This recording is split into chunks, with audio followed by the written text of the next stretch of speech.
We're all so different, and that's what makes us the same. Our paths may differ, but it is peace that we want to attain. Let us live as one, let us serve as one, and if there is a land that is proud of its people, let our nation be that one. Flowers of reverence and remembrance, where the flame of non-violence is alight, strong.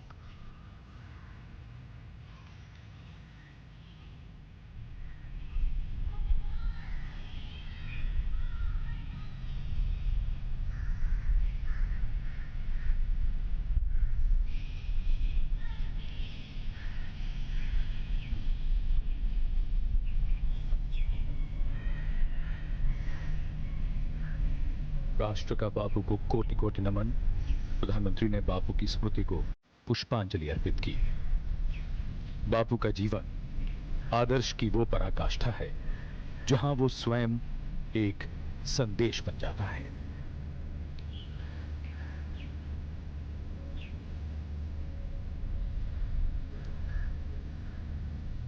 दुनिया आज भी हैरान है कि सत्य और अहिंसा के पथ पर चलकर अपने लक्ष्य को कैसे पाया जा सकता है। बापू ने यह सिखाया भी और करके दिखाया भी।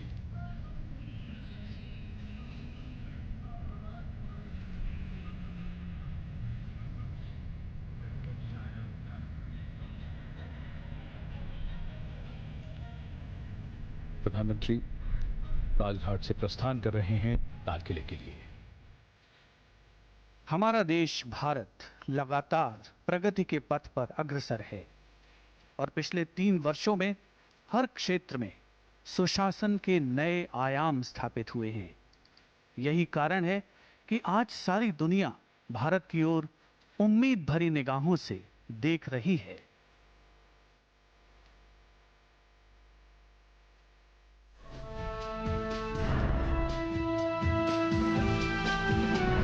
साल पहले देश की जनता ने एक व्यक्ति पर विश्वास जताया और उस एक ने लोगों की उम्मीदों को पूरा करने के उद्देश्य से नींव रखी न्यू इंडिया की।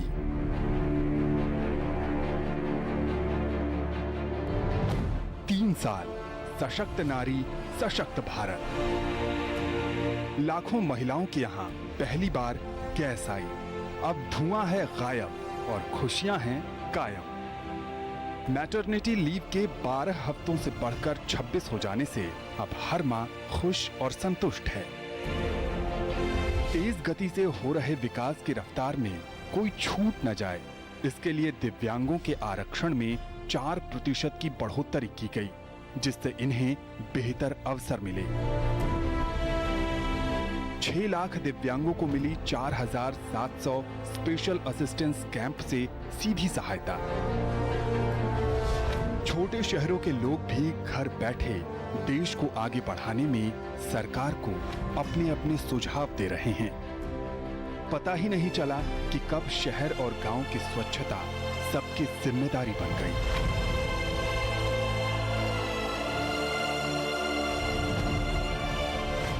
जिस एकजुटता के साथ स्वाधीनता संग्राम में संघर्ष किया था, ठीक वैसे ही आज न्यू इंडिया के सपने को सच करने में हर कोई योगदान दे रहा है।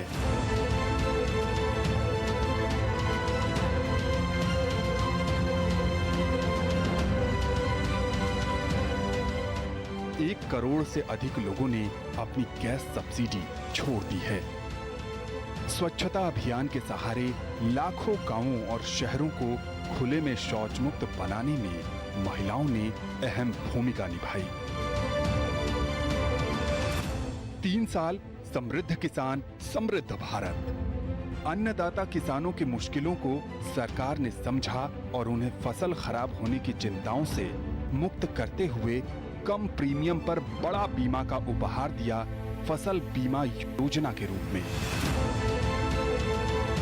फसल नुकसान की सीमा 50% से घटाकर 33% कर दी गई है, जिससे अधिक किसानों को फायदा हो रहा है। यूरिया के लिए इंतजार खत्म हो गया और आसानी से नीम कोटेड यूरिया हर किसान के लिए उपलब्ध है। 3 साल बड़े निर्णय, बेहतर निर्णय। संभावनाओं को संभव बनाने की पहल के साथ सरकार की ओर से लिए गए नोटबंदी और बेनामी संपत्ति एक्ट जैसे कड़े निर्णयों के बाद भरोसा हो गया है कि अब बनेगा काले धन से मुक्त भारत। फौजियों के सपने सच हुए जब मोदी जी ने अपने कुशल नेतृत्व से 40 साल से अटके पड़े वन रैंक वन पेंशन को साकार किया। एक राष्ट्र एक कर की व्यवस्था ने नई इबारत लिखने की ओर कदम बढ़ा दिए हैं। हर भारतवासी को गर्व हुआ जब जांबाज सैनिकों ने सीमा पार जाकर सर्जिकल स्ट्राइक के सहारे आतंकियों को मुंहतोड़ जवाब दिया। प्रौद्योगिकी ने रफ्तार पकड़ी तो देश को नई पहचान मिली। भारत मिसाइल प्रौद्योगिकी नियंत्रण व्यवस्था में क्षेत्र का पहला देश बना। 3 साल खुशहाल गरीब, सुविधाएं करीब। आजादी के 70 वर्ष बाद बैंक और लोगों के बीच की दूरियां खत्म हुई और बैंक खाता हो अपना का सपना भी सच हुआ। रहने की खत्म हुई चिंताएं, सुख शांति से रहने लगे हैं परिवार, क्योंकि अब उनके पास है अपना आवास। पैसों की कमी के कारण अब नहीं रुकेगी हृदय की धड़कन। सरकार ने स्टेंट की कीमतें 85% घटाकर दिल के मरीजों को दिया जिंदगी जीने का नया हौसला। प्रधानमंत्री जन औषधि परियोजना से दवाइयों पर होने वाले खर्च की चिंता भी दूर हो गई है। 12 रुपए के आसान प्रीमियम पर 2 लाख का जीवन बीमा कराकर लाखों लोगों ने अपने परिवार के भविष्य को सुरक्षित किया है। बिचौलिए अब अतीत की बात हो गए हैं, क्योंकि गरीबों को 92 योजनाओं के लाभ सीधे उनके खातों में पहुंच रहे हैं, जिससे सरकार को भी 49,560 करोड़ की बचत हुई। 3 साल दुनिया में बढ़ता मान, भारत की गरिमामयी पहचान। मेक इन इंडिया ने वैश्विक स्तर पर ब्रांड इंडिया को मजबूती दिलाई, भारत को ईज ऑफ डूइंग बिजनेस में आगे बढ़ाया। निर्माण, रक्षा और रेलवे में 100% FDI ने निवेश के द्वार खोले हैं। स्टार्टअप इंडिया की बात हो या फिर स्टैंड अप इंडिया की, दोनों ने युवाओं को एंटरप्रेन्योर बनने का हौसला दिया है। हर भारतीय को अपने देश पर गर्व है। गर्व हो भी क्यों ना, ये दुनिया की सबसे तेज गति से बढ़ने वाली अर्थव्यवस्था है। भारत का योग दुनिया भर में लोकप्रिय हो रहा है। विदेशों में मिल रहे भव्य सम्मान और आदर से देश का मान बढ़ा है। 3 साल के इस सफर में देश ने कई विकास के नए आयामों को अपनाया है। शानदार नेतृत्व से विकास को नजदीक से महसूस किया जा रहा है।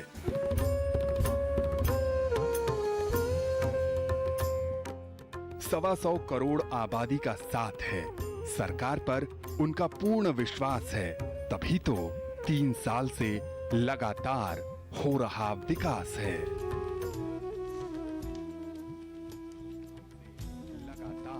हो रहा विकास है।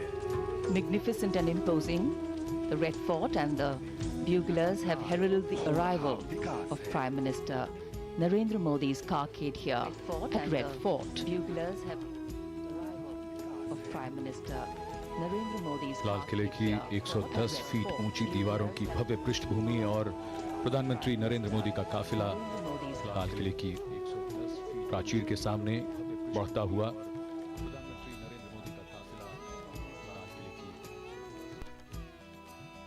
Excited school children greeting the Prime Minister as it slowly takes the curve and comes to the Lahore Gate site of Red Fort. स्कूली बच्चे, छात्र छात्राएं बड़ी संख्या में 71वें स्वाधीनता दिवस समारोह का हिस्सा बनने के लिए ऐतिहासिक लाल किले के सामने अपने निर्धारित स्थान पर उपस्थित। कुछ ही समय के पश्चात माननीय प्रधानमंत्री श्री नरेंद्र मोदी राष्ट्र को लाल किले की प्राचीर से संबोधित करेंगे। माननीय प्रधानमंत्री महोदय का आगमन, अभिवादन स्वीकार करते हुए जनसमूह का प्रधानमंत्री महोदय का स्वागत, रक्षा मंत्री श्री अरुण जेटली, रक्षा राज्य मंत्री डॉक्टर सुभाष रामराव भामरे, रक्षा सचिव संजय मित्रा जी द्वारा कमांडिंग माननीय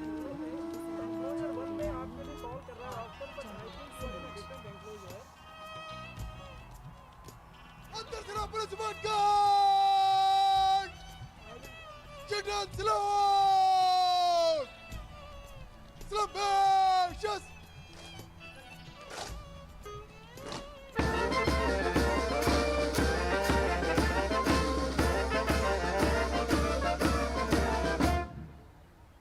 अंतरसेना पुलिस कमांड गार्ड बचाओ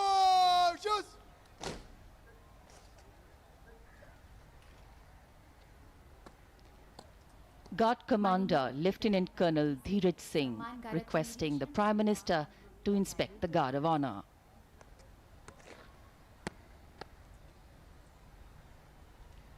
श्रीमान अंतरसेना पुलिस कमांड गार्ड नेशनल हाजिर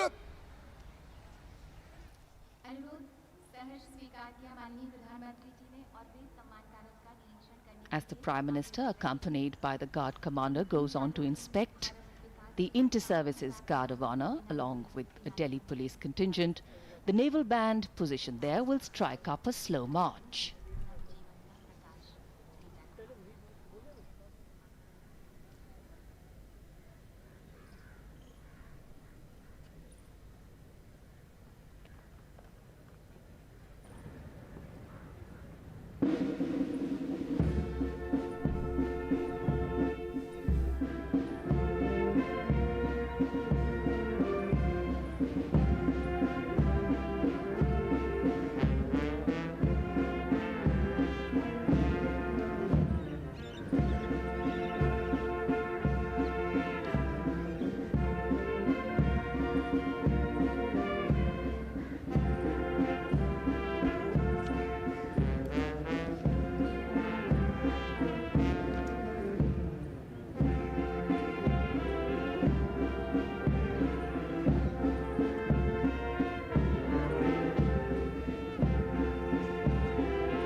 सम्मान कारक का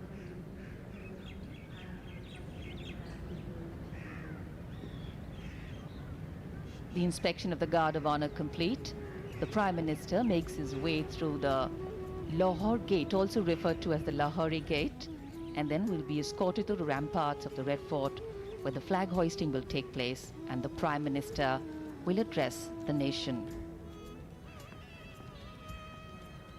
So in a short while from now, as the Prime Minister will unfurl the national flag and as the rose petals are set free from their tricolour embrace, a symbolic message will also go out to each and every one of us that we need to free ourselves of that which stops us from going beyond our comfort zones, that it is only when we allow ourselves to go that extra mile that the country will truly be free to flutter with pride.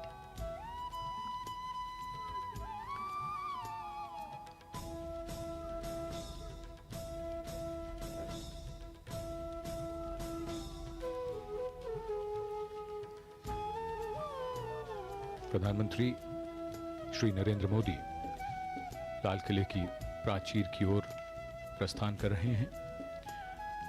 उनके साथ GOC tail area lieutenant general MM Naravane हैं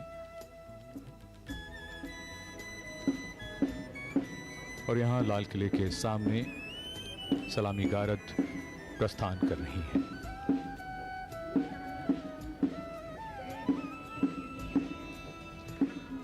And as the National Guard marches off, we also remember that the ramparts of the Red Fort have been witness to many historic moments. The power of history, of course, not lying in its capacity to influence the present, but in its ability to give context to the present and confidence to the future. It lies in our ability, intelligence, and sensitivity to analyze, learn from mistakes, understand the extent and import of far reaching consequences, and chart a brighter, better, and bountiful course ahead. Prime Minister Narendra Modi at the first level of the ramparts. तीनों सेनाध्यक्षों से मिले। लाल किला ऐतिहासिक है और इसके एक एक हिस्से में इतिहास के पन्ने जैसे बिखरे हुए हैं। जब शाहजहां ने लाल किले का निर्माण करवाया था तब ये प्राचीर यहां नहीं थी, इसे बाद में औरंगजेब के वक्त में बनवाया गया। The Prime Minister now will be escorted shortly to the second level of the ramparts and then on to the dais. लाल किले की प्राचीर जिस पर 90 बरस तक यूनियन जैक दिखाई दिया और यहीं पहली बार 1947 में स्वतंत्र भारत का तिरंगा झंडा फहराया गया था।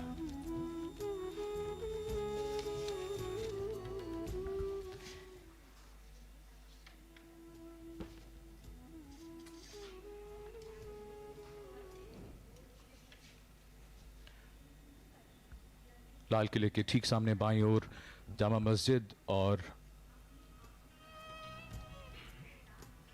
आर्य समाज मंदिर, बैप्टिस्ट चर्च,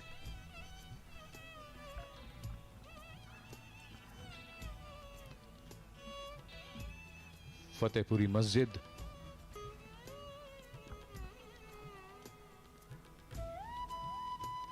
शीशगंज गुरुद्वारा,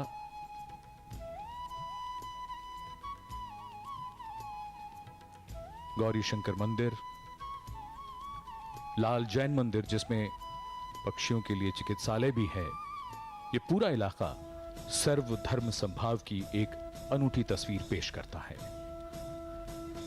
यहीं सामने स्कूली बच्चों और एनसीसी कैडेट्स ने तिरंगा बनाया है और लिखा है भारत।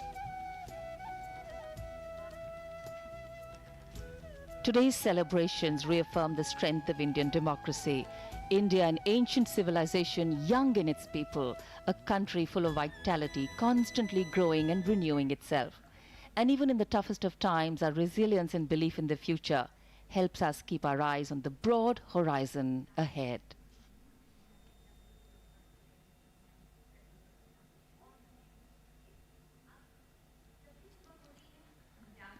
विशिष्ट अतिथि दीर्घा जिसमें विदेशों के राजनयिक, अधिकारीगण, आम नागरिक सभी पूरे उत्साह और उमंग के साथ देश के 71वें स्वाधीनता संग्राम के परिणति में मिले आज़ादी के इस पर्व का साक्षी बनने के लिए ऐतिहासिक लाल किले की प्राचीर और उसके आसपास निर्धारित स्थानों पर मौजूद उत्साह उमंग से परिपूर्ण युवा भारत राष्ट्र के नवनिर्माण में शामिल यह अपार जनसमूह इस समारोह को सार्थक स्वरूप प्रदान करते हुए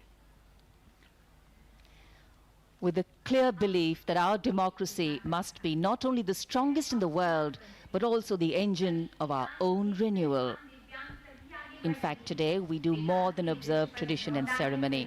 We rededicate ourselves to the very idea of India, an idea born in its myriad diversity, its deepest measure of unity, an idea infused with the conviction that India's long, historic journey must go forever forward.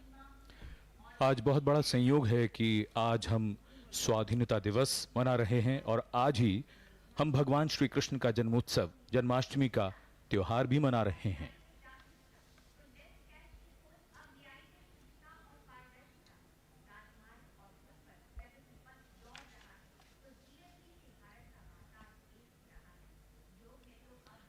और बाल गोपाल की वेशभूषा में सजे धजे ये बच्चे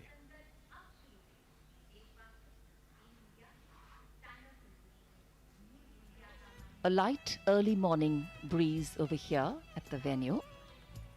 And today, when the Prime Minister unfurls the national flag in a short while from now, and the early morning breeze will shower the rose petals contained therein, they would seem to send out a message that every passing year showers many an opportunity our way, giving us a chance to think beyond our boundaries and use them for collective good.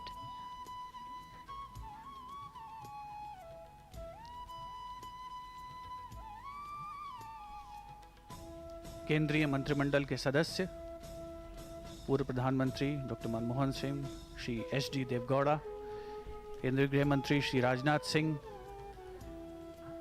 अन्य विशिष्ट अतिथिगण, स्वाधीनता दिवस समारोह के अवसर पर विशिष्ट अतिथि दीर्घा में विराजमान, राष्ट्रीय एकता हमारी सबसे बड़ी ताकत और देश का राष्ट्रीय पर्व, जिसका नेतृत्व करते हुए माननीय प्रधानमंत्री श्री नरेंद्र मोदी लाल किले की प्राचीर पर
सेना पुलिस सम्मान गार्ड बंगाल जस्ट अंतर सेना पुलिस सम्मान गार्ड बंद चलेगा बंद अंतर सेना पुलिस सम्मान गार्ड तैनात से चल कुछ समय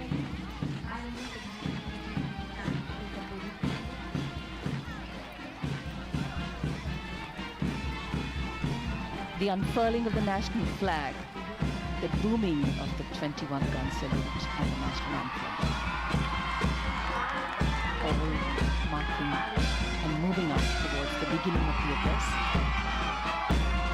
It's always an exciting moment for the audience and of course for the young school children to be greeted by their leader, Prime Minister Narendra Modi, moving to different angles of the saluting base and acknowledging people's greeting.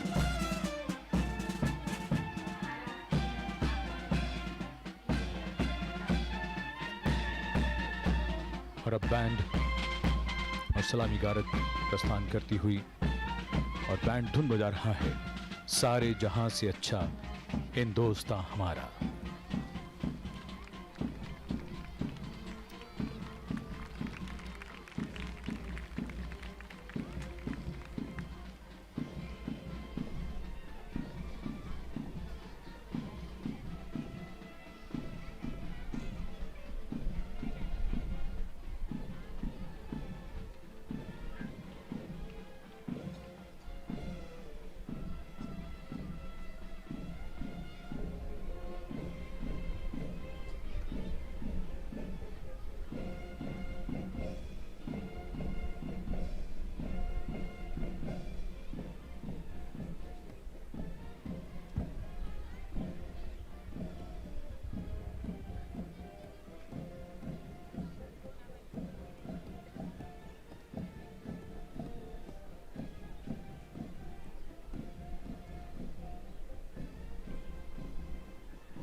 मेरे प्यारे देशवासियों,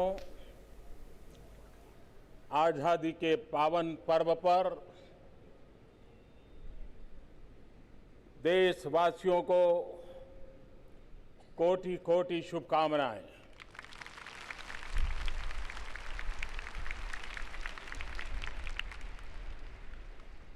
आज पूरा देश स्वातंत्र्य पर्व के साथ साथ जन्माष्टमी का पर्व भी मना रहा है। मैं मेरे सामने देख रहा हूं, बहुत बड़ी मात्रा में बाल कन्हैया भी यहां उपस्थित है।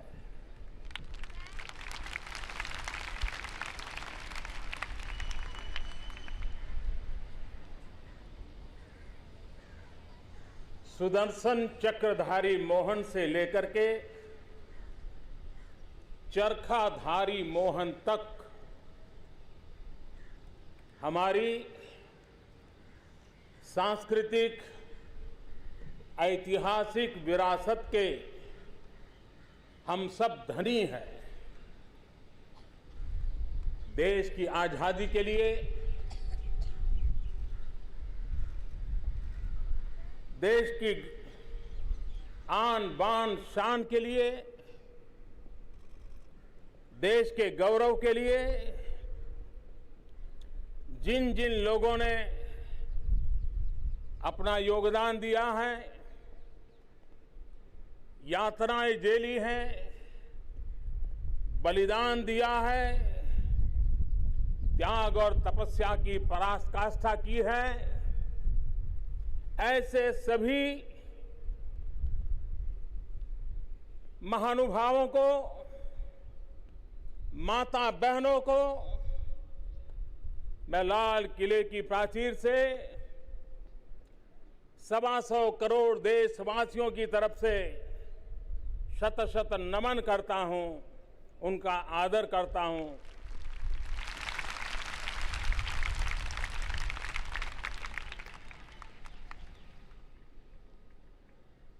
कभी कभार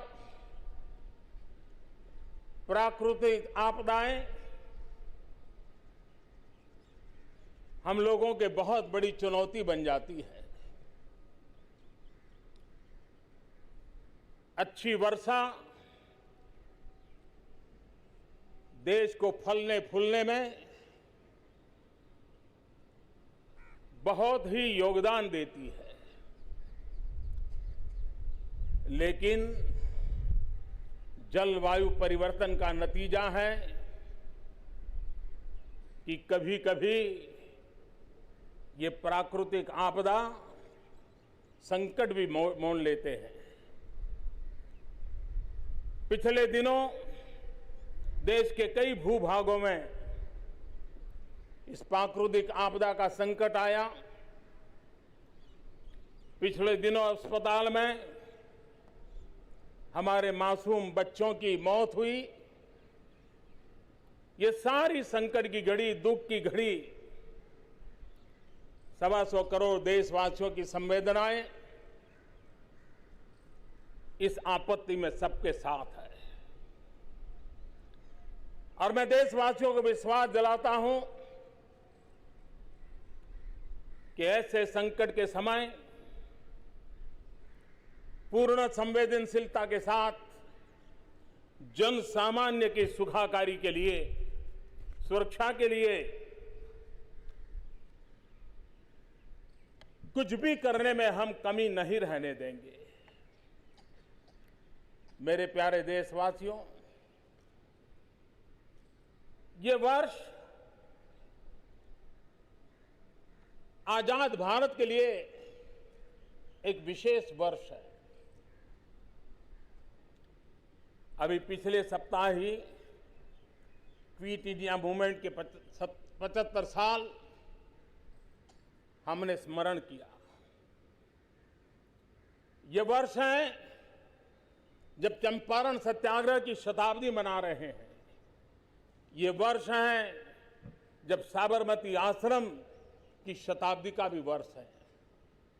ये वर्ष है जब लोकमान्य तिलक जी, जिन्होंने कहा था स्वराज्य मेरा जन्मसिद्ध अधिकार है, और जनचेतना जगाने के लिए सार्वजनिक गणेशोत्सव की परंपरा को प्रारंभ किया था, उसको भी 125वां वर्ष है।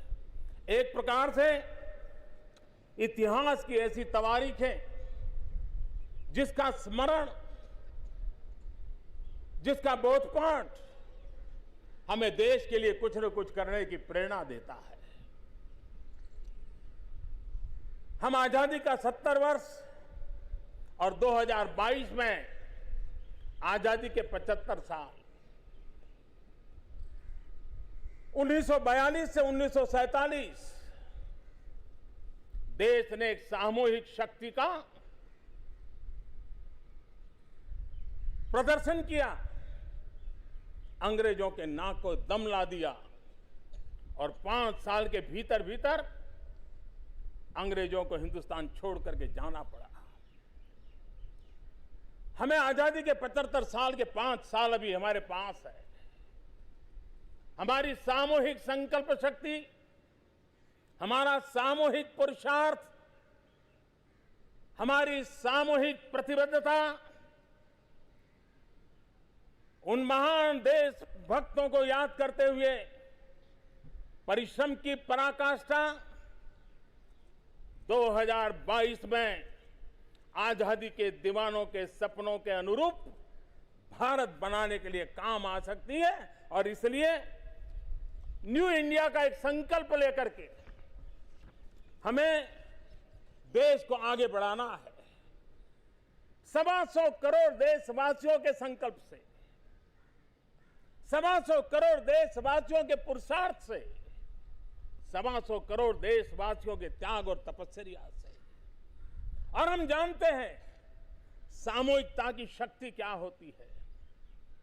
भगवान कृष्ण कितने ही सामर्थ्यवान थे, लेकिन जब ग्वाले अपनी लकड़ी लेकर के खड़े हो गए, एक सामूहिक शक्ति थी, गोवर्धन पर्वत उठा लिया। प्रभु रामचंद्र जी को लंका जाना था, वानर सेना के छोटे छोटे लोग लग गए, राम सेतु बन गया, राम जी लंका पहुंच गए। एक मोहनदास करमचंद गांधी थे, देश के कोटि कोटि लोग हाथ में तकली लेकर के, रुई लेकर के आजादी के ताने बाने बुनते थे। एक सामूहिक शक्ति की ताकत थी कि देश आजाद हो गया। कोई छोटा नहीं होता, कोई बड़ा नहीं होता। अरे एक गिलहरी का उदाहरण हमें मालूम है, एक गिलहरी भी परिवर्तन की प्रक्रिया की हिस्सेदार बनती है। वो कथा हम सब जानते हैं। और इसलिए 125 करोड़ देशवासियों में न कोई छोटा है न कोई बड़ा है, हर कोई अपनी जगह से 2022 के आजादी के बाद के 75 साल एक नया संकल्प, नया इंडिया, नई ऊर्जा, नया पुरुषार्थ, सामूहिक शक्ति के द्वारा हम देश में परिवर्तन ला सकते हैं। न्यू इंडिया जो सुरक्षित हो, समृद्ध हो, शक्तिशाली हो। न्यू इंडिया जहां भी हर किसी को समान अवसर उपलब्ध हो। न्यू इंडिया जहां आधुनिक विज्ञान और तकनीकी क्षेत्र में भारत का विश्व में दबदबा हो। स्वतंत्रता संग्राम हम लोगों की भावना से अधिक जुड़ा हुआ है। हम भली भांति जानते हैं कि आजादी का जब आंदोलन चल रहा था, तब एक शिक्षक भी स्कूल में पढ़ाई कराता था, एक किसान खेत पे काम करता था, एक मजदूर मजदूरी करता था। लेकिन जो भी जो करता था, उसके हृदय के, उसके मन मंदिर में, उसके भाव जगत में यह भाव था कि मैं जो भी काम कर रहा हूं, देश की आजादी के लिए कर रहा हूं। यह भाव एक बहुत बड़ी महत्वपूर्ण ताकत होता है। परिवार में भी खाना रोज पकता है, व्यंजन सब प्रकार के बनते हैं, लेकिन जब वो व्यंजन भगवान के सामने भोग के रूप में चढ़ा दिए जाते हैं, तो व्यंजन प्रसाद बन जाते हैं।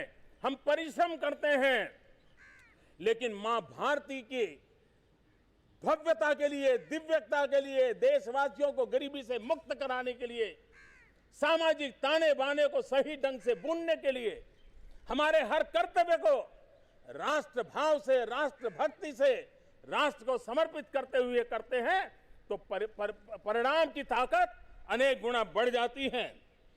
और इसलिए हम सब उस बात को लेकर के आगे चले। ये वर्ष 2018 का आने वाला 1 जनवरी, मैं इसे एक सामान्य 1 जनवरी नहीं मानता। जो लोग 21वीं शताब्दी में जन्म लिया है, उनके लिए ये महत्वपूर्ण वर्ष है।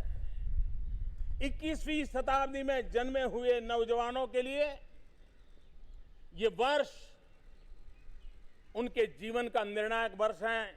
वो 18 साल के जब होंगे, वो 21वीं सदी के भाग्य विधाता होने वाले। 21वीं सदी का भाग्य ये नौजवान बनाएंगे जिनका जन्म 21वीं सदी में हुआ है और अब 18 साल होने पर है।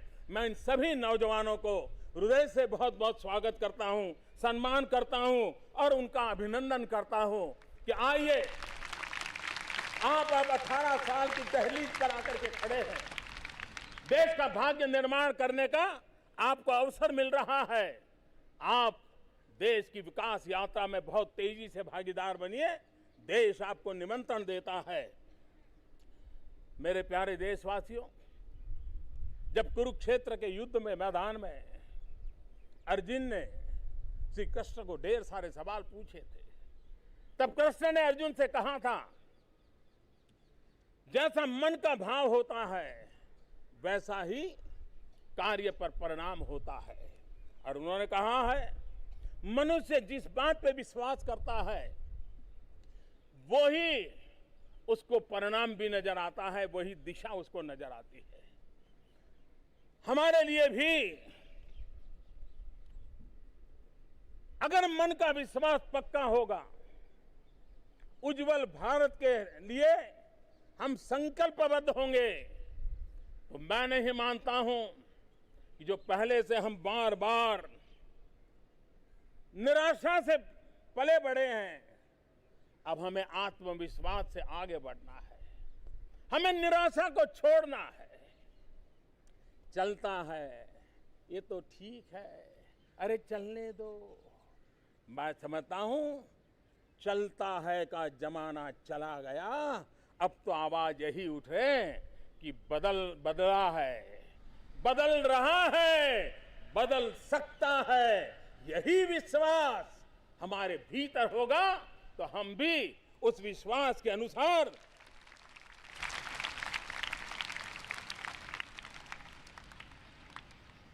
साधक हो, साधन हो, सामर्थ्य हो, संसाधन हो, लेकिन जब ये त्याग और तपस्या से जुड़ जाते हैं, कुछ कर गुजरने के इरादे से बन जाते हैं, तो अपने आप बहुत बड़ा परिवर्तन आता है और संकल्प सिद्धि में परिवर्तित हो जाता है।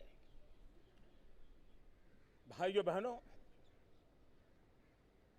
आजाद भारत में हर देशवासी के दिल में देश की रक्षा सुरक्षा एक बहुत स्वाभाविक बात है।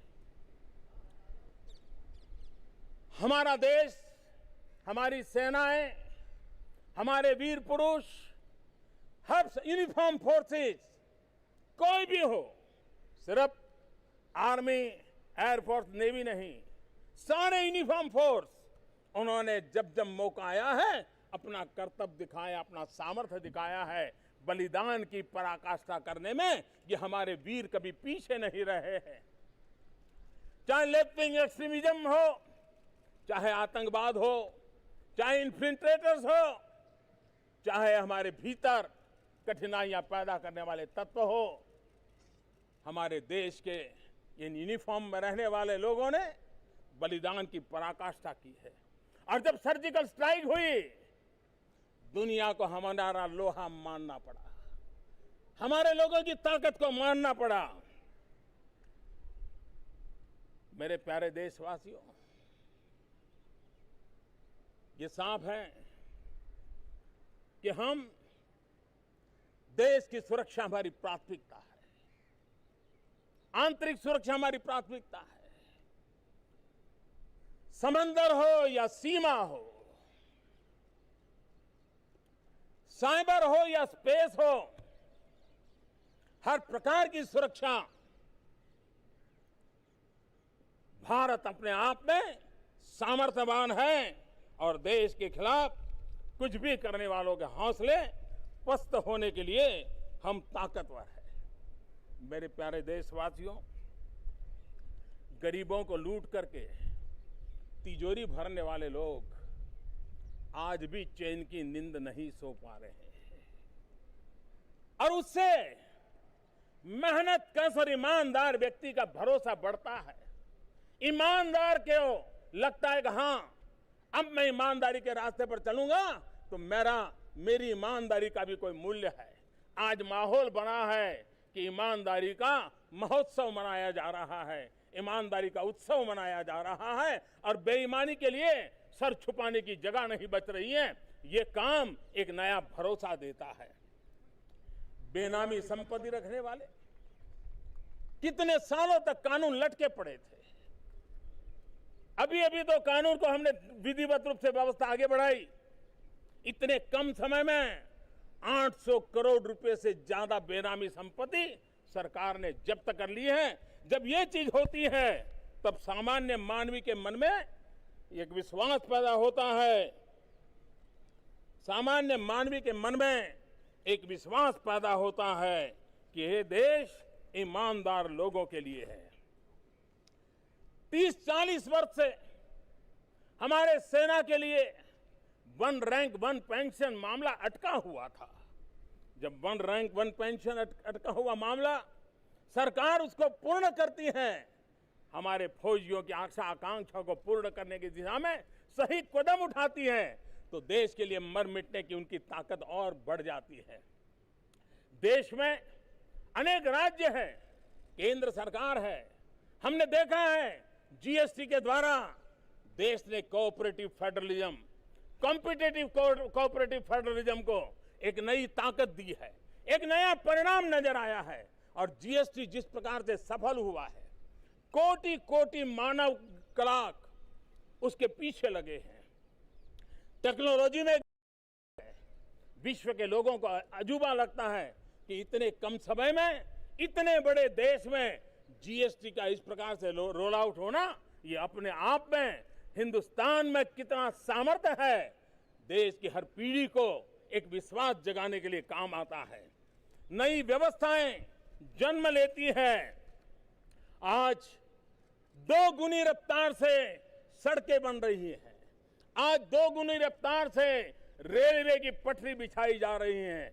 आज 14,000 से ज्यादा गांव जो आजादी के बाद भी अंधेरे में पड़े हुए थे, वहां तक बिजली पहुंचाई जा चुकी है और देश उजाले की तरफ बढ़ रहा है, वो हम साफ देख रहे हैं। गरीबों के 29 करोड़ गरीबों के जब बैंक अकाउंट खुलते हैं, किसानों के 9 करोड़ से ज्यादा सॉइल हेल्थ कार्ड निकलते हैं, 2.5 करोड़ से ज्यादा गरीब माताओं बहनों को लकड़ी के चूल्हे से मुक्ति मिलकर के गैस का चूल्हा मिलता है। गरीब और दलित आदिवासी का एक हौसला बुलंद हो जाता है। गरीब व्यक्ति मुख्य धारा में जुड़ता है और देश प्रगति की ओर आगे बढ़ रहा है।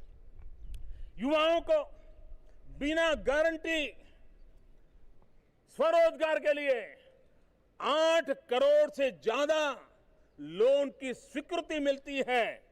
बैंक से मिलने वाले कर्ज में ब्याज दरों में कमी होती है। महंगाई पर नियंत्रण होता है। मध्यम वर्ग का मानवी अगर अपना घर बनाना चाहता है तो उसको घर बनाने के लिए कम ब्याज से पैसे मुहैया कराए जाते हैं। तब जाकर के देश के लिए करने के लिए देश आगे बढ़ेगा। इस विश्वास के साथ देश का जन सामान्य मानवी जुड़ता रहता है। वक्त बदल चुका है। आज सरकार जो कहती है वो करने के लिए संकल्पबद्ध नजर आती है। चाहे हमने इंटरव्यू खत्म करने की बात की हो, चाहे हमने प्रोसेस को खत्म करने की बात की हो, अकेले लेबर फील्ड में सामान्य छोटा सा कारोबारी भी 50-60 फॉर्म भरने पड़ते थे, उसको हमने कम करके सिर्फ 5 फॉर्म में ले आया। कहने का तात्पर्य यह है, मैं ढेर सारे उदाहरण दे सकता हूं, कहने का तात्पर्य यह है कि गुड गवर्नेंस की प्रोसेस को सिंप्लीफाई करना, उस दिशा में बल देने का परिणाम है कि आज तेज गति आई है, निर्णयों में तेज गति आई है। और इसलिए 125 करोड़ देशवासी इस विश्वास को लेकर के आगे बढ़ रहे हैं। मेरे प्यारे देशवासियों, आज भारत की साख विश्व में बढ़ रही है। आतंकवाद के खिलाफ लड़ाई, मेरे देशवासी आपको जान करके खुशी होगी, आतंकवाद के खिलाफ लड़ाई में आज हम अकेले नहीं हैं। दुनिया के कई देश हमें सक्रिय रूप से मदद कर रहे हैं। हवाला का कारोबार हो तो दुनिया हमें जानकारी दे रही है। आतंकवादियों की गतिविधि के संबंध में विश्व हमें जानकारियां दे रहा है। हम विश्व के साथ कंधे से कंधा मिला करके आतंकवादियों के खिलाफ लड़ाई लड़ रहे हैं। मैं विश्व के जो देश हमें इस काम में भली भांति मदद कर रहे हैं, भारत की साख का गौरव बढ़ा रहे हैं, मैं उनका हृदय से अभिनंदन करना चाहता हूं। और यही वैश्विक हमारे संबंध भारत की शांति सुरक्षा में भी एक नया आयाम जोड़ रहे हैं, नया बल दे रहे हैं।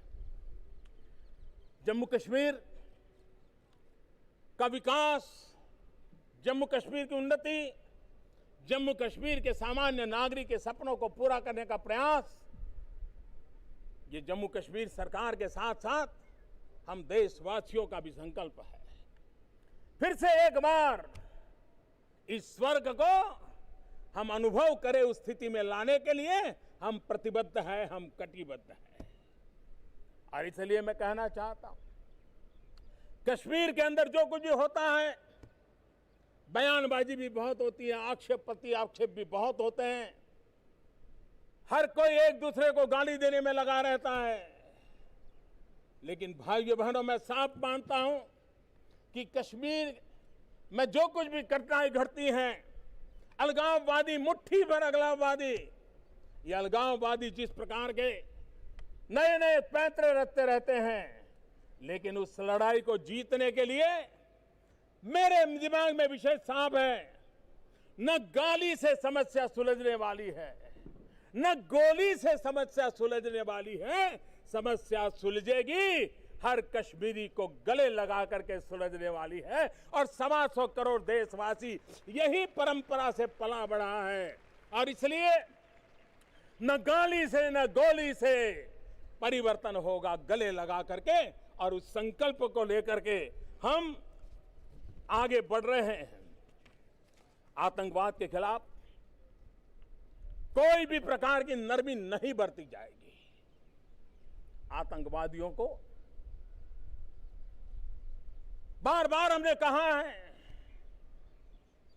कि आप मुख्य धारा में आइए। भारत के लोकतंत्र में आपकी बात करने के लिए पूरा अधिकार है, पूरी व्यवस्था है। और मुख्य धारा ही है जो हर किसी के जीवन में नई ऊर्जा भर सकती है। और इसलिए और मुझे खुशी है कि हमारे सुरक्षा बलों के प्रयासों से, खास करके लेफ्ट विंग एक्सट्रीमिज्म के इलाके में बहुत बड़ी मात्रा में नौजवान वापिस आए, सरेंडर किए, मुख्य धारा में आने की दिशा में उन्होंने प्रयास किया है।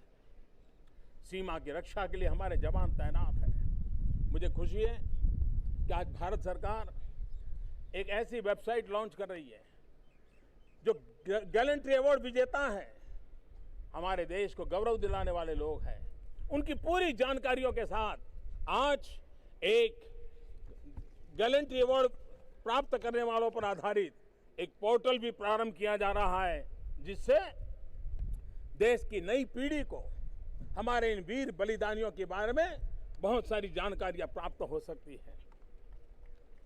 टेक्नोलॉजी की मदद से देश में ईमानदारी को बल देने का हम लोगों का भरपूर प्रयास है।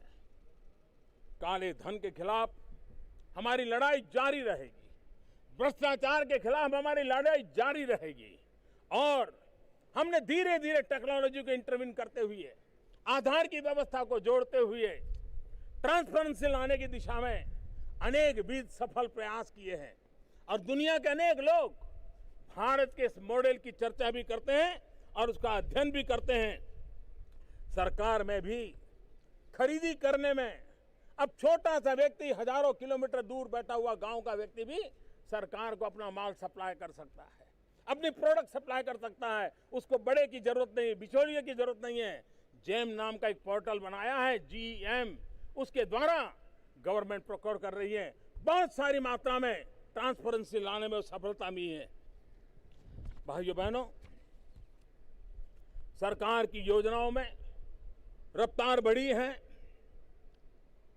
जब सरकार किसी काम में विलंब हो जाता है तो सिर्फ वो प्रोजेक्ट का विलंब नहीं होता है, वो सिर्फ धन के खर्चे से जुड़ा विषय नहीं होता है।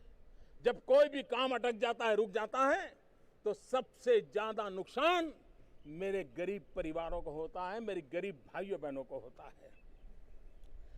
हम 9 महीने के भीतर भीतर मंगलयान पहुंच सकते हैं, यह हमारा सामर्थ्य है। 9 महीने के भीतर भीतर यहां से मंगलयान पहुंच सकते हैं।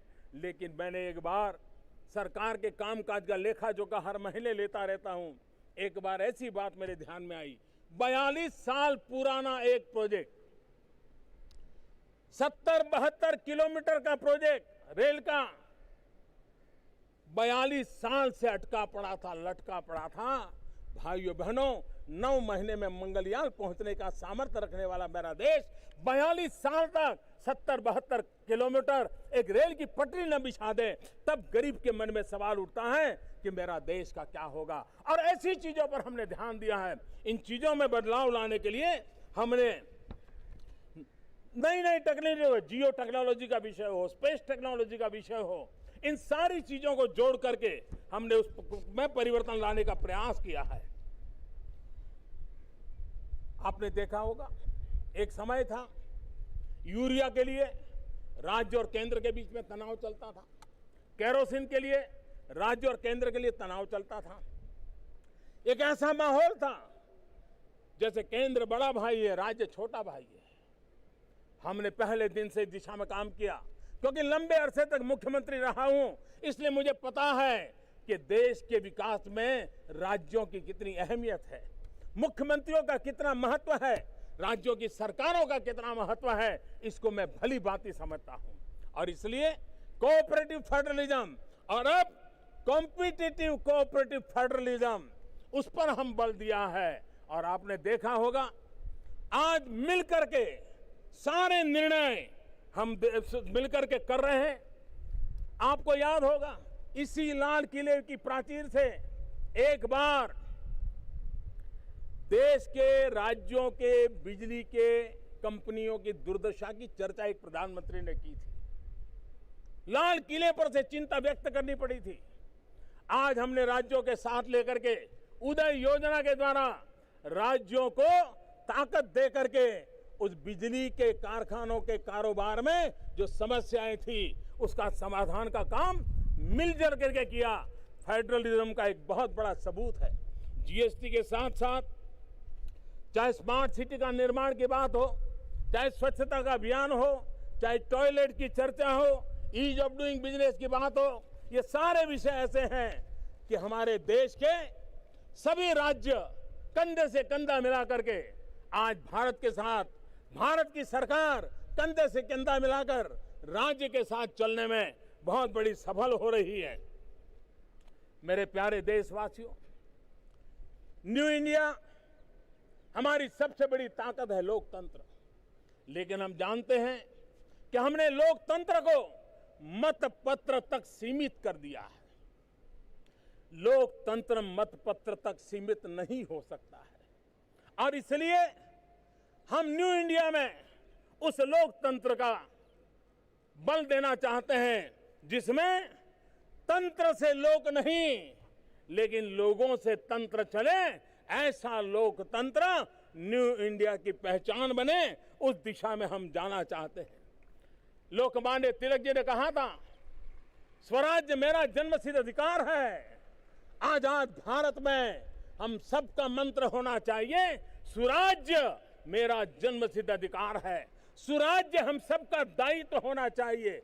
नागरिक ने अपनी जिम्मेवारियां निभानी चाहिए, सरकारों ने अपनी जिम्मेवारियां निभानी चाहिए। स्वराज्य से स्वराज्य की ओर जब चलना है, देशवासी पीछे नहीं रहते। जब मैंने गैस सब्सिडी छोड़ने के लिए कहा, देश आगे आया। स्वच्छता की बात कही, आज भी हिंदुस्तान के हर कोने में कोई न कोई स्वच्छता के अभियान को आगे बढ़ा रहा है। जब नोटबंदी की बात आई, दुनिया को आश्चर्य हुआ था। यहां तक लोग कह रहे थे अब मोदी गया, लेकिन नोटबंदी में 125 करोड़ देशवासियों ने जिस धैर्य को दिखाया, जिस विश्वास को बताया, और उसी का परिणाम है कि आज भ्रष्टाचार के खिलाफ नकेल लगाने में हम एक के बाद कदम उठाने में सफल हो रहे हैं।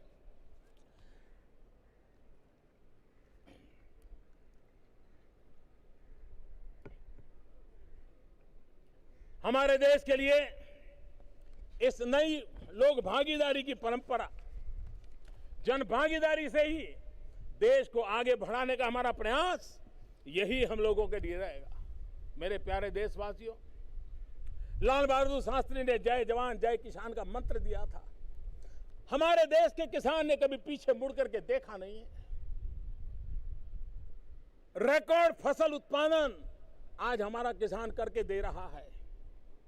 प्राकृतिक आपदाओं के बीच में नई नई सिद्धियां वो हासिल कर रहा है। दाल का उत्पादन रिकॉर्ड हुआ है।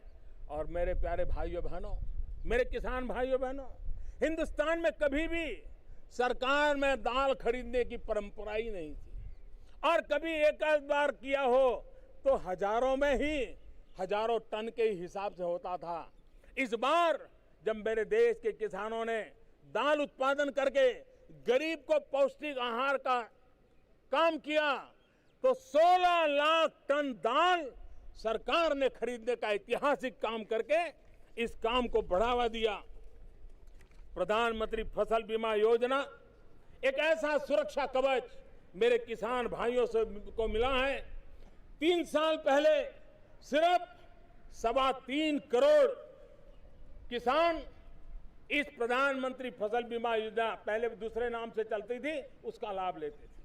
आज प्रधानमंत्री फसल बीमा योजना में इतने कम समय में 125 करोड़ नए किसान इसके साथ जुड़ गए हैं और करीब करीब ये संख्या आगे चल करके 5.25 करोड़ पर पहुंची है।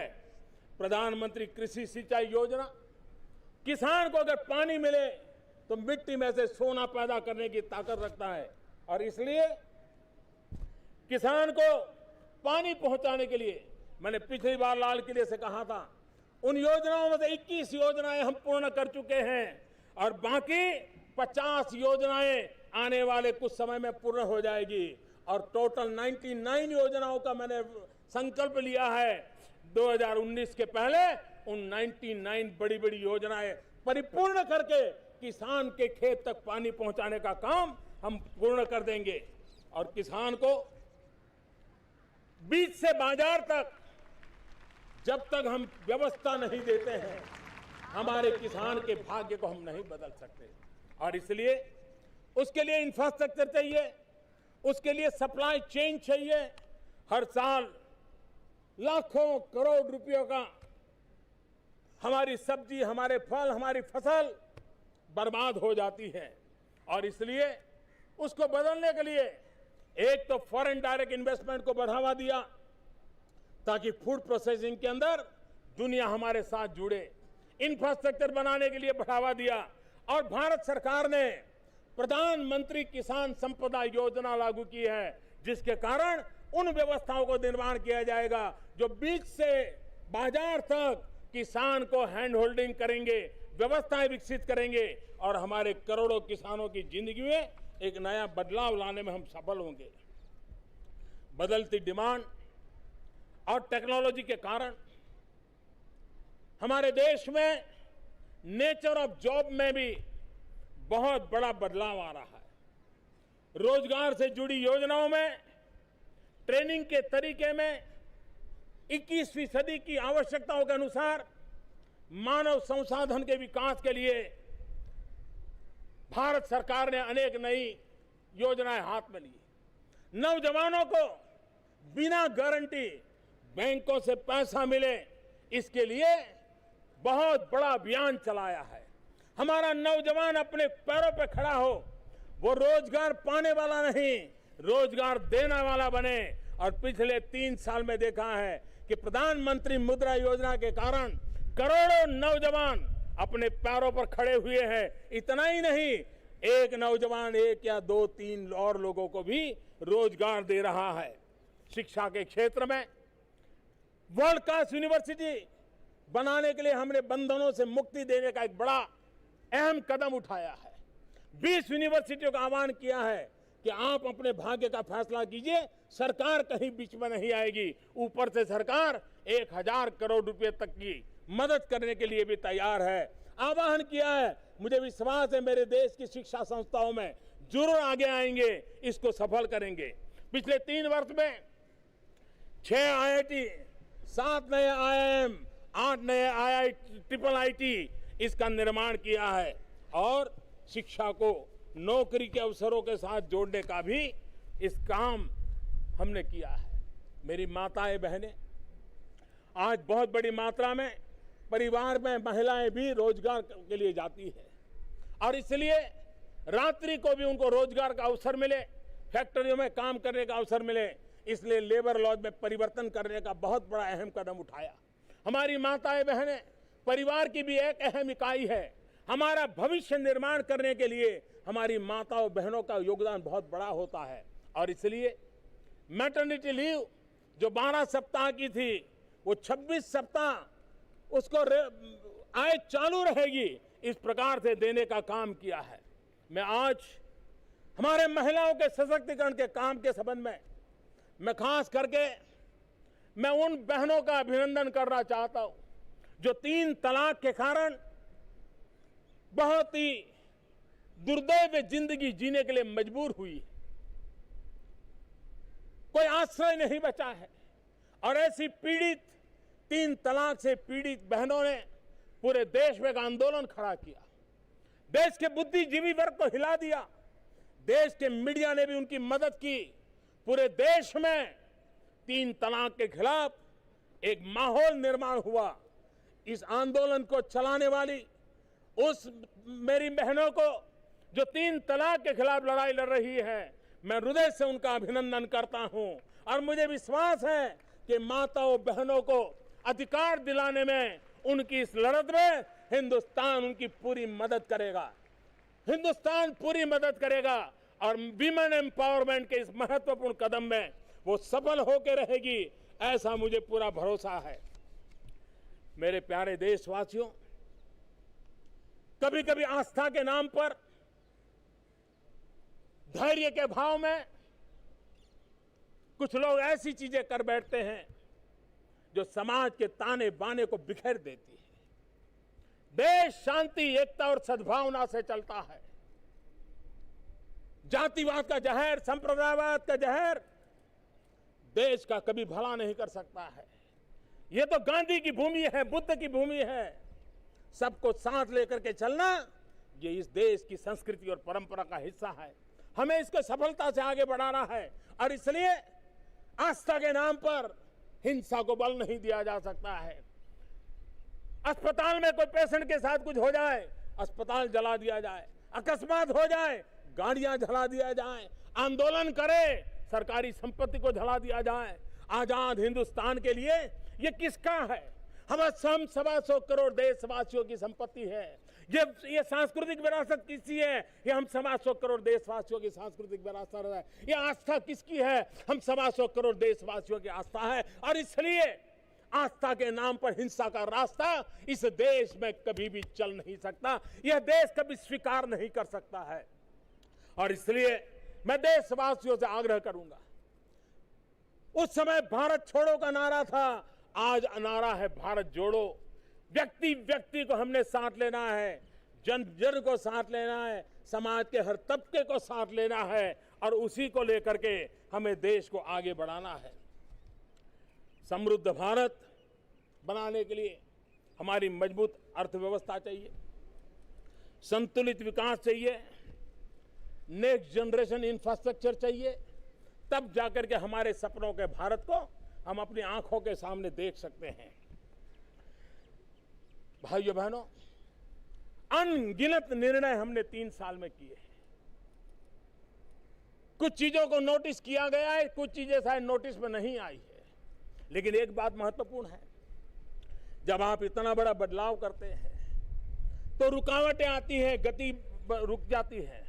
लेकिन ये सरकार की कार्यशैली देखिए, अगर ट्रेन भी किसी रेलवे स्टेशन से पास गुजरती है, जब ट्रैक बदलती है तो 60 से चलने वाली स्पीड को उसको 30 की स्पीड लाना पड़ता है। ट्रैक बदलने पर ट्रेन की स्पीड कम हो जाती है।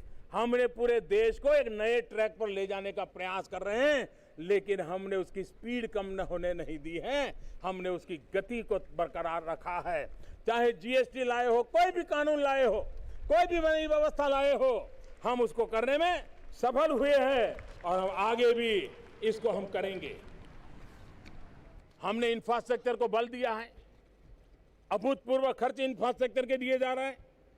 रेलवे स्टेशनों का आधुनिकीकरण हो, छोटे शहर में चाहे एयरपोर्ट बनाना हो, चाहे वाटरवे की व्यवस्था करनी हो, चाहे रोडवेज की व्यवस्था करनी हो, चाहे गैस ग्रिड बनानी हो, चाहे पानी की ग्रिड करानी हो, चाहे ऑप्टिकल फाइबर नेटवर्क करना हो, हर प्रकार के आधुनिक इंफ्रास्ट्रक्चर को हम बल दे रहे हैं। मेरे प्यारे देशवासियों, 21वीं सदी में भारत को आगे बढ़ाने का एक सबसे ऊर्जावान क्षेत्र है हमारा पूर्वी हिंदुस्तान। इतना पोटेंशियल है, सामर्थ्यवान मानव संसाधन है, अफाट प्राकृतिक संपदा है, परिश्रम के धनी है, संकल्प कर करके जिंदगी बदलने का सामर्थ्य रखते हैं। हमारा पूरा ध्यान पूर्वी उत्तर प्रदेश, बिहार, बंगाल, आसाम, नॉर्थ ईस्ट, उड़ीसा, ऐसे सामर्थ्यवान हमारे राज्य हैं जहां प्राकृतिक संपदा भरपूर है, उसको आगे बढ़ा करके देश को एक नई ऊंचाई पर ले जाने की दिशा में हम प्रयत्नरत हैं। भाइयों बहनों, भ्रष्टाचार मुक्त भारत ये एक बड़ा अहम काम, उसको हम बल देने का प्रयास कर रहे हैं। सरकार बनने के बाद पहला काम किया था एसआईटी बनाने का। आज 3 साल के बाद मैं देशवासियों को बताना चाहता हूं, गर्व से बताना चाहता हूं, 3 साल के भीतर भीतर करीब 1.25 लाख करोड़ रुपयों से भी ज्यादा काला धन को हमने खोल दिया है, उसको पकड़ा है और उसको सरेंडर करने के लिए मजबूर किया है। उसके बाद हमने नोटबंदी का फैसला किया। नोटबंदी के द्वारा हमने अनेक महत्वपूर्ण सफलताएं प्राप्त की हैं।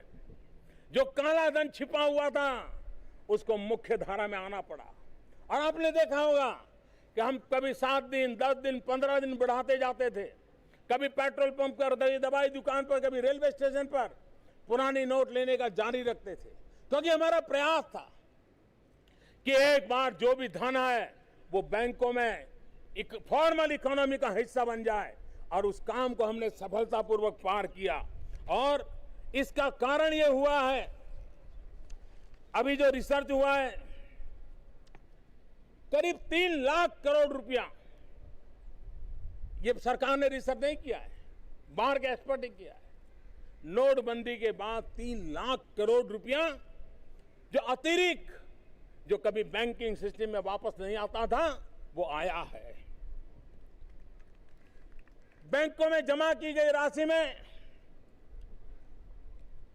2.25 लाख करोड़ से अधिक राशि शक के घेरे में है। कम से कम 2 लाख करोड़ रुपया से ज्यादा काला धन उसको बैंकों तक पहुंचाना पड़ा है, और अब व्यवस्था के साथ उनको अपना जवाब देने के लिए मजबूर हुए हैं। नए काले धन पर भी बहुत बड़ा रुकावट आ गई है। इस वर्ष इसका परिणाम देखिए, 1 अप्रैल से 5 अगस्त तक इनकम टैक्स रिटर्न दाखिल करने वाले नए व्यक्तिगत करदाताओं की संख्या 56 लाख। पिछले साल उसी अवधि में ये संख्या सिर्फ 22 लाख थी, डबल से भी ज्यादा। ये कारण काले धन के खिलाफ हमारी लड़ाई का परिणाम है। 18 लाख से ज्यादा ऐसे लोगों को पहचान लिया गया है जिनकी आय उनके हिसाब किताब से कुछ ज्यादा है, बेशुमार ज्यादा है, और इसलिए ये अंतर का उनको जवाब देना पड़ रहा है। 4.5 लाख लोग इसमें से अब मैदान में आए हैं, अपनी गलती स्वीकार करके रास्ते पर आने का प्रयास कर रहे हैं। 1 लाख लोग ऐसे सामने आए हैं जिन्होंने कभी जिंदगी में इनकम टैक्स का नाम भी नहीं सुना था, ना इनकम टैक्स दिया था, न कभी उस पर उन्होंने सोचा था, लेकिन आज उनको वो करना पड़ रहा है। भाइयों बहनों, हमारे देश में अगर 2-4 कंपनियां भी कहीं बंद हो जाएं, तो 24 घंटे उस पर चर्चाएं होती हैं, डिबेट होती हैं, अर्थनीति खत्म हो गई, ये हो गया, न जाने क्या क्या होता है। आपको जान करके हैरानी होगी, काले धन के कारोबारी शेल कंपनियां चलाते थे, और नोटबंदी के बाद जब डाटा माइनिंग किया गया, 3 लाख कंपनियां ऐसी पाई गई हैं जो सिर्फ और सिर्फ शेल कंपनियां हैं, हवालों का कारोबार करती थी। 3 लाख, कोई कल्पना कर सकता है? और उसमें से 2.25 लाख का रजिस्ट्रेशन हमने कैंसल कर दिया है। 5 कंपनियां बंद हो जाए तो हिंदुस्तान में तूफान मच जाता है। 2.25 लाख कंपनियों को ताले लगा दिए। देश का माल लूटने वालों को जवाब देना पड़ेगा, ये काम हमने करके दिया। आपको हैरानी होगी, कुछ तो सेल कंपनियां ऐसी हैं जो एक ही एड्रेस पर 400 कंपनियां चल रही थी। भाइयों बहनों, 400 कंपनियां चल रही थी। कोई देखने वाला नहीं था, कोई पूछने वाला नहीं था, सारी मिली भगत चल रही थी। और इसलिए मेरे भाइयों बहनों, मैंने भ्रष्टाचार, काले धन के खिलाफ एक बहुत बड़ी लड़ाई छेड़ी। देश की भलाई के लिए, देश के गरीबों के कल्याण के लिए, देश के नौजवानों के भविष्य को बनाने के लिए। भाइयों बहनों, एक के बाद एक कदम, और मुझे विश्वास है जीएसटी के बाद उसमें और बढ़ोतरी होने वाली है, और ट्रांसपेरेंसी आने वाली है। अकेले ट्रांसपोर्टेशन, हमारा ट्रक वाला एक स्थान से दूसरे स्थान पर जाता था, ये जीएसटी के बाद 30% उसका समय बच गया है। चेक पोस्ट खत्म होने के कारण हजारों करोड़ रुपयों की तो बचत हुई है, सबसे बड़ी बचत समय की हुई है। एक प्रकार से उसकी 30% एफिशिएंसी बढ़ रही है। आप कल्पना कर सकते हैं, हिंदुस्तान के ट्रांसपोर्ट जगत में 30% एफिशिएंसी बढ़ने का मतलब क्या होता है। एक जीएसटी के कारण इतना बड़ा परिवर्तन आया है। मेरे प्यारे देशवासियों, आज नोटबंदी के कारण बैंकों के पास धन आया है, बैंक अपना ब्याज दर कम कर रही है, मुद्रा के द्वारा सामान्य मानवी को बैंक से पैसा मिल रहा है, सामान्य मानवी को अपने पैरों पर खड़े होने के लिए अवसर मिल रहा है। गरीब हो, मध्यम वर्ग का व्यक्ति हो, घर बनाना चाहता है तो बैंक उसको मदद करने के लिए आगे आ रही है, कम ब्याज के दर से आगे आ रही है। ये सारा देश के अर्थतंत्र को गति देने की दिशा में काम कर रहा है। मेरे प्यारे देशवासियों, अब यह वक्त बदल चुका है। हम 21वीं सदी में हैं। विश्व का सबसे बड़ा युवा वर्ग हमारे देश में है। दुनिया में हमारी पहचान आईटी के द्वारा है, डिजिटल वर्ल्ड के द्वारा है। क्या अब भी हम उसी पुरानी सोच में रहेंगे? अरे एक जमाने में चमड़े के सिक्के चलते थे, धीरे धीरे लुप्त हो गए, कोई पूछने वाला नहीं रहा। आज जो कागज की नोट है, समय आते रहते वो सारा का सारा डिजिटल करेंसी में कन्वर्ट होने वाला है। हम नेतृत्व करें, हम जिम्मेवारी लें, हम डिजिटल ट्रांजैक्शन की जाएं, हम भीम ऐप को अपना आर्थिक कारोबार का हिस्सा बनाएं, हम प्रीपेड के द्वारा भी काम करें। और मुझे खुशी है कि इस लेन देन, डिजिटल लेन देन बढ़ी है। पिछले साल के मुकाबले में 34% का उसमें इजाफा हुआ है और प्रीपेड भुगतान में करीब 44% का, और इसलिए कम कैश वाली अर्थव्यवस्था उसको लेकर के हमने आगे बढ़ना चाहिए। मेरे प्यारे देशवासियों, सरकार की कुछ योजनाएं ऐसी है जो हिंदुस्तान के सामान्य मानवी के जेब में पैसे बचाती है। अगर आप एलईडी बल्ब लगाते हैं तो साल भर का 1000, 2000, 5000 रुपये आपका बचने वाला है। अगर आप स्वच्छ भारत में सफल होते हैं तो गरीब का 7000 रुपया दवाई का खर्चा बंद होता है। महंगाई पर नियंत्रण आपका बढ़ते हुए खर्च को रोकने में सफल हुआ है, एक प्रकार से आपकी बचत है। जन औषधि केंद्रों के द्वारा सस्ती दवाई की दुकान गरीब के लिए एक बहुत बड़ा आशीर्वाद बनी है। हमारे यहाँ ऑपरेशन के पीछे, स्टेंट के पीछे जो खर्च होते थे, आने वाले दिनों में नी के ऑपरेशन के लिए भी जो खर्च किया जा, हमारी कोशिश है कि गरीब और मध्यम वर्ग के मानवी के लिए एक खर्च कम हो, और उसके लिए हम एक के बाद एक कदम उठा रहे हैं। पहले हमारे देश में राज्यों के मुख्यालय में डायलिसिस हुआ करते थे। हमने तय किया हिंदुस्तान के जिला केंद्रों तक डायलिसिस पहुंचाएंगे। करीब 350-400 जिलों तक पहुंचा दिया और मुफ्त में डायलिसिस करके गरीब की जिंदगी बचाने का काम आज हम कर रहे हैं। आज देश गर्व कर सकता है कि हमने विश्व के सामने अपनी व्यवस्थाओं को विकसित किया है। जीपीएस सिस्टम के द्वारा नाविक नेविगेशन की व्यवस्था आज करने में हम सफल हुए हैं। हमने सार्क सैटेलाइट के द्वारा हमने पड़ोसी देशों के साथ मदद करने का सफल अभियान किया है। हम तेजस हवाई जहाज के द्वारा आज दुनिया के अंदर अपनी अहमियत पहुंचा रहे हैं। बीम आधार ऐप दुनिया के अंदर डिजिटल ट्रांजैक्शन के लिए एक अजूबा बना हुआ है। रुपे कार्ड, हिंदुस्तान में रुपे कार्ड करोड़ों की तादाद में है, और अगर वो ऑपरेशनल हो जाएगा, गरीबों के जेब में है, तो दुनिया का ये सबसे बड़ा हो जाएगा। और इसलिए मेरे प्यारे देशवासियों, मेरा आपसे यही आग्रह है कि हम न्यू इंडिया का संकल्प लेकर के आगे बढ़े, समय के रहते हुए करें। और हमारे यहाँ शास्त्रों में कहा गया है, अनियत कालाह प्रवृत्तयो विप्लवन्ते।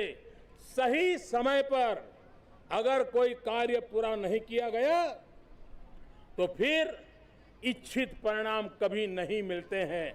और इसलिए टीम इंडिया के लिए, 125 करोड़ देशवासियों की टीम इंडिया के लिए आज हमें संकल्प लेना होगा 2022 तक न्यू इंडिया बनाने का।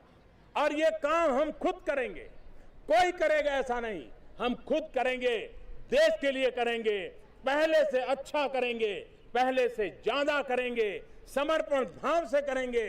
2022 में भव्य दिव्य हिंदुस्तान देखने के लिए करेंगे। और इसलिए हम सब मिलकर के एक ऐसा भारत बनाएंगे जहां गरीब के पास पक्का घर हो, बिजली हो, पानी हो। हम सब मिलकर एक ऐसा भारत बनाएंगे जहां देश का किसान चिंता में नहीं, चैन से सोएगा। आज वो जितना कमा रहा है उससे 2022 तक 2 गुना कमाएगा। हम सब मिलकर के एक ऐसा हिंदुस्तान बनाएंगे जहां युवाओं, महिलाओं को अपने सपने पूरे करने के लिए भरपूर अवसर उपलब्ध होंगे। हम सब मिलकर के एक ऐसा भारत बनाएंगे जो आतंकवाद, संप्रदायवाद और जातिवाद से मुक्त होगा। हम सब मिलकर के एक ऐसा भारत बनाएंगे जहां भ्रष्टाचार और भाई भतीजावाद से कोई समझौता नहीं होगा। हम सब मिलकर के एक ऐसा भारत बनाएंगे जो स्वच्छ होगा, स्वस्थ होगा और स्वराज के सपने को पूरा करेगा। और इसलिए मेरे प्यारे देशवासियों, हम सब मिलकर के हम इस विकास की दौड़ में आगे चलने का प्रयास करेंगे। आज आजादी के 70 साल के बाद, आजादी के 75 साल की प्रतीक्षा के बीच 5 साल के महत्वपूर्ण कार्यकाल में एक दिव्य भव्य भारत के सपने को लेकर के हम सभी देशवासी चलें।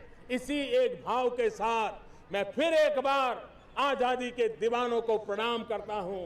125 करोड़ देशवासियों के नए विश्वास, नए उमंग को नमन करता हूं और नए संकल्प के साथ आगे चलने के लिए टीम इंडिया को आह्वान करता हूं। इसी भावना के साथ आप सबको हृदय से मेरी बहुत बहुत शुभकामनाएं। भारत माता की जय। वंदे मातरम। जय हिंद। जय हिंद। जय हिंद। जय हिंद। भारत माता की। भारत माता की। भारत माता की। वंदे वंदे वंदे वंदे। बहुत बहुत धन्यवाद सबका। जन गण मन अधिनायक जय हे भारत भाग्य विधाता। पंजाब सिंध गुजरात मराठा द्राविड़ उत्कल बंग। विंध्य हिमाचल यमुना गंगा उच्छल जलधि तरंग। तब शुभ नामे जागे तब शुभ आशीष मांगे।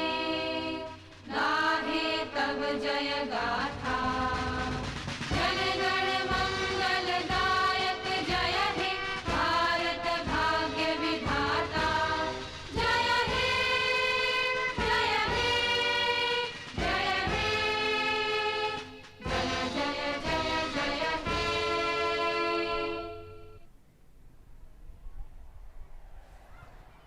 कोटि धन्यवाद माननीय।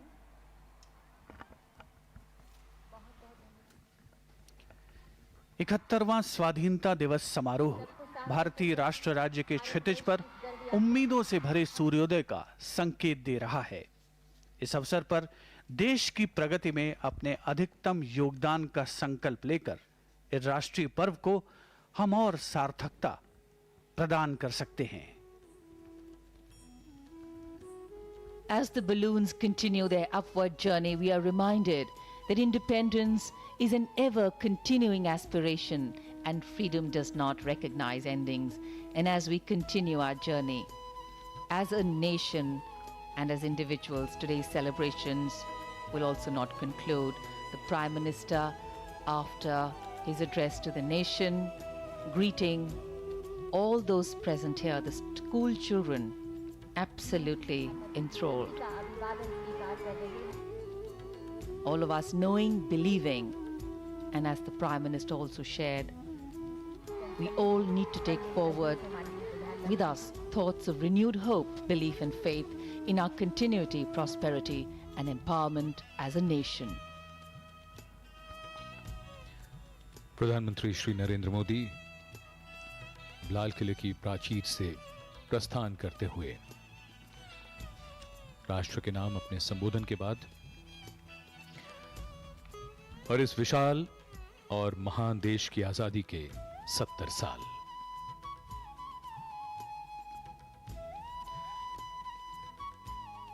रक्षा मंत्री, रक्षा राज्य मंत्री, तीनों सेनाओं के अध्यक्षों से विदा लेते हुए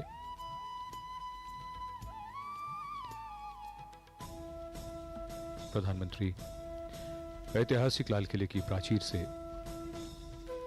प्रस्थान कर रहे हैं।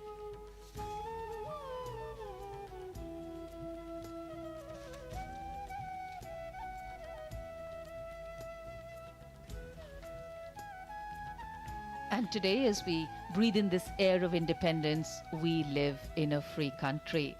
With generations of Indians never having lived as subjects of a foreign power, freedom for us is a non-negotiable, something we take for granted as being there. Today, however, allows us to reflect on how this freedom was envisioned by those who laid the foundation of our nation. Gandhiji's emphasis on the upliftment of the last man, the poorest of the poor, assumes great importance for how we measure development today. In fact, true economics is the economics of justice and non-exploitation. True freedom is making independence meaningful for each and every Indian.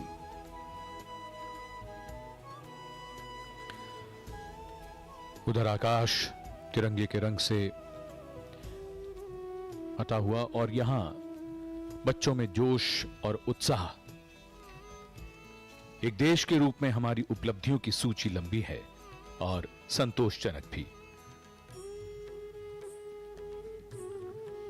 Aspirationally rising to the sky, our hopes, our dreams, and our belief in the future.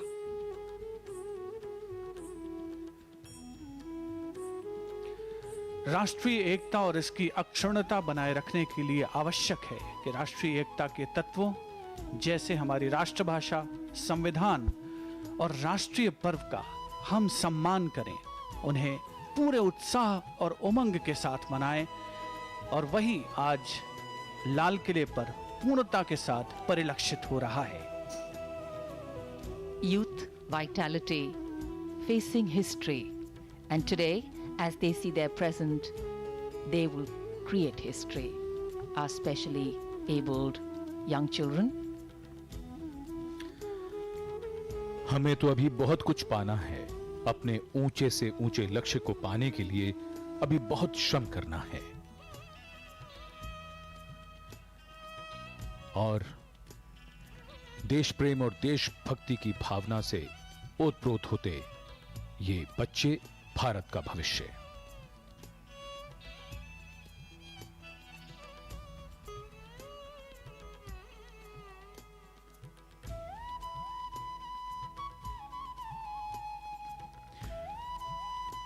अभी हमें बहुत से संकल्प लेने हैं, अभी बहुत से संकल्पों को सिद्ध करना है, अभी अपने सपनों को साकार करना है, अभी इस महान देश की तस्वीर में रंग और भरना है।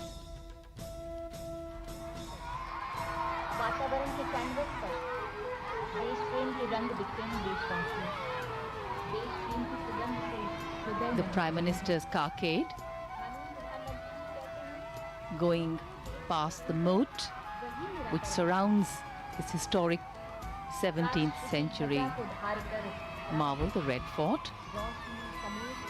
The children really excited to be this close to the Prime Minister, and of course he has not disappointed them. As we can see, his vehicle seems to have come to a halt.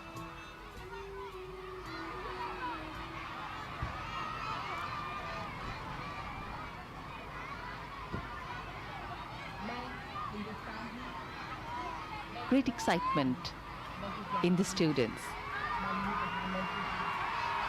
Their blue, white, saffron, green flags fluttering, and Prime Minister Narendra Modi. You know, they say time in the future tense tends to move slowly. Time in the past tense seems to have flown by.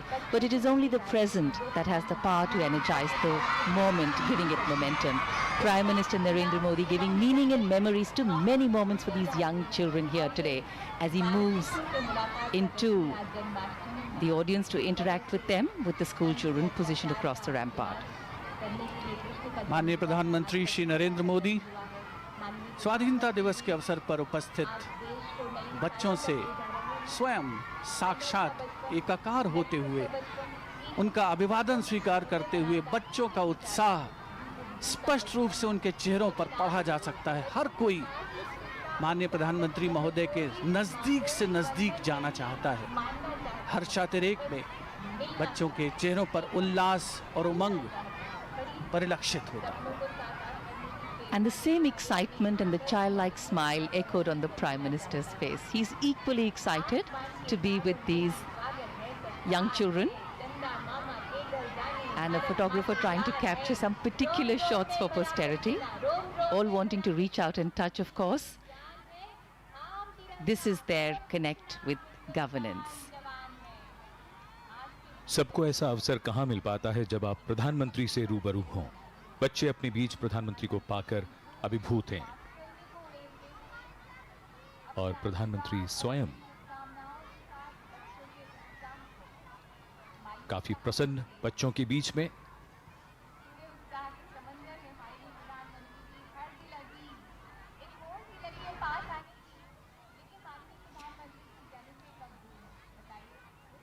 The NCC cadets now waiting for their chance to really come close, so excited.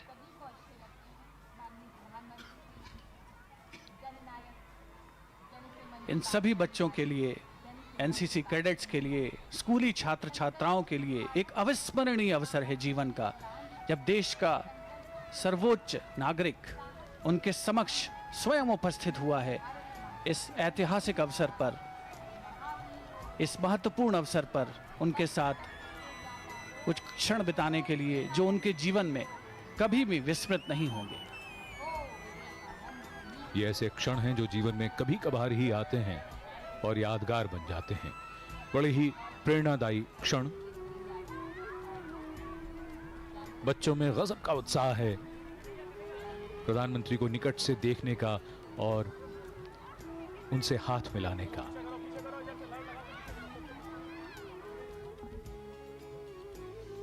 प्रधानमंत्री श्री नरेंद्र मोदी लाल किले पर अपने संबोधन के बाद यहां बच्चों से मिलने अवश्य आते हैं।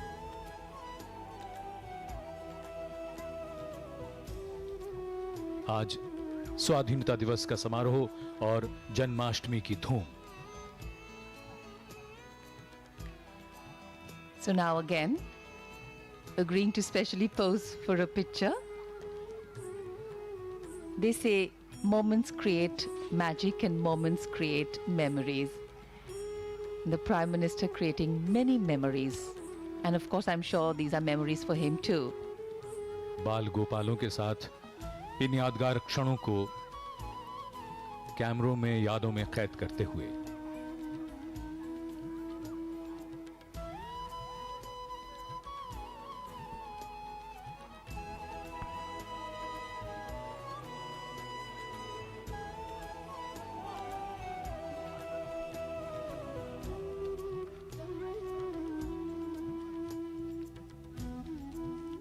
This is the enclosure for differently abled children, special invitees.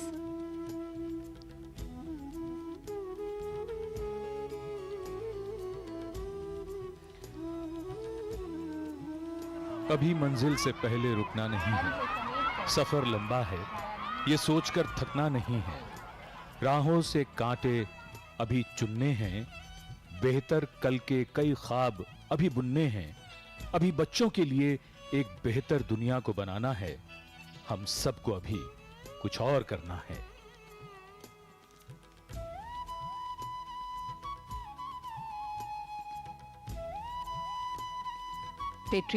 Patriotism is not short, frenzied bursts of enthusiasm, but a patient, long prayer. A prayer for the country.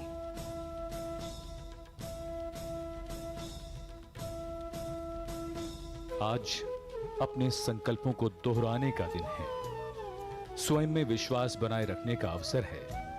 अपने प्रतिज्ञा पथ पर डटे रहने के वचन में आस्था का दिन है। राष्ट्र की गौरव गाथा को लिखा जा रहा है। इस गाथा में राष्ट्र उत्थान के नए अध्यायों को जोड़ा जा रहा है।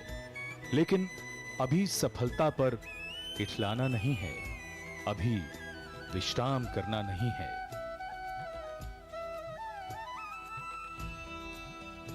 उपलब्धियों का नया आकाश छूना है। हम सबको अभी कुछ और करना है। स्वाधीनता दिवस की एक बार फिर हार्दिक शुभकामनाएं। जय हिंद।